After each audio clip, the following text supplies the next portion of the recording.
दिल को छू लेने वाली कहानी। एक बार की बात है, एक बार एक अध्यापक एक संपन्न परिवार के शिष्य के साथ कहीं जा रहे थे, तो उस शिष्य को कुछ मजाक सूझी क्योंकि उसको रास्ते में किसी गरीब मजदूर के जूते दिखाई दिए। उसने अध्यापक से कहा, गुरुजी, अगर हम इन जूतों को छुपा दें तो कितना मज़ा आएगा। देखते हैं कि मजदूर पर इसका क्या असर पड़ता है। अब उसको तो मजाक सूझ रहा था, लेकिन गुरुजी ने कहा कि नहीं, गरीब इंसान के साथ इस तरह का भद्दा मजाक करना ठीक नहीं है। उसने कहा कि हम इन जूतों में कुछ सिक्के डाल दें और देखें कि इसका गरीब मजदूर पर क्या प्रभाव पड़ता है। उन्होंने ऐसा ही किया। जैसे ही मजदूर अपना काम करके लौटा और उसने एक पाँव अपने जूते में डाला तो उसके कुछ कठोर महसूस सा हुआ।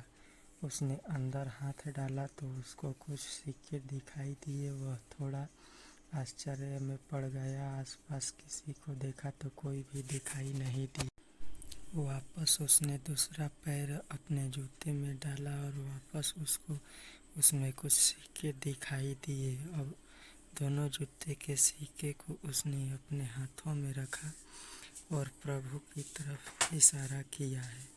प्रभु, पता नहीं किस भले मनुष्य ने यह सिक्के मेरे जूते में छुपाए हैं, लेकिन जिसने भी छुपाए हैं उसको मेरी दुआ, ताकि इस पैसों से मैं अपने बच्चों और पत्नी के लिए कुछ खाना और दवाइयाँ ला सकूँगा।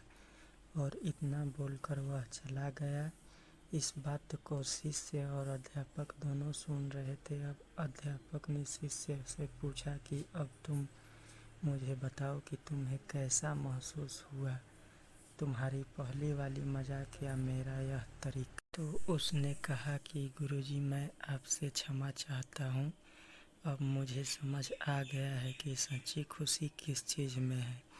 जब हम किसी की मजाक उड़ाते हैं तो कुछ पल का आनंद मिलता है, लेकिन हमें बद्दुआ मिलती है। लेकिन अगर हम किसी की मुश्किल परिस्थिति में मदद करते हैं और जिसकी भी हम मदद करते हैं उसको भी नहीं पता कि हमने उसकी मदद की है, लेकिन अंदर ही अंदर हमें पता है कि हमने उस इंसान की मदद की है। यही सच्ची खुशी है। जब हम दूसरों को खुशी देते हैं तो हमें सच्ची खुशी मिलती है।